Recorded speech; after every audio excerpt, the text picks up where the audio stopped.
یو عام انسان دی هغه ټول عمر ټیک ټاک وي، کله هم 2-3 ورځې لږه غونډه غلطي خبرې شروع کی، هغه خبرې چې هغه دنیا کې وینا رښتیا وینا یا داسې سوچ شروع کو چې هغه وینا، موږ دا ورته سوچ دا سړی لیونی شو، د دې علاج بس نه کیږي، دا غلطي موږ هم دی ډیره. کله مونږ چرته غلطي خبرې شروع کی، غلط سوچ شروع کوم، موږ بس صرف دا پلان هغه خو لیونی شو، د دماغ بس کار نه کوي، یا په کوډ او تویزونو باندې ګرځو، حالانکه د دې علاج څومره دی، د دې علاج صرف یو غوله علاج دی.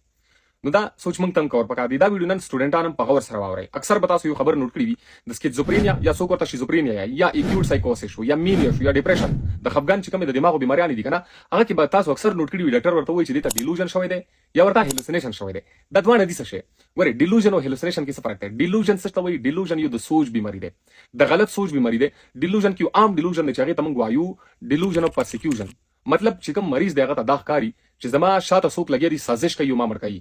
بس دا ورته کاغه ته هر څومره پوي کی چې څه شی هم نشته، داسې موږ در سره یو، موږ د فیملی ولا یو، یا اکثر به دا سوچ کوي چې زما د کوم خاندان ولا خلک دي کنه، نو دا څه شي کوي، دا سوچ دماغو کې دا ناس وي چې دا موږ ته منسوبي جوړي او ما مړ کوي.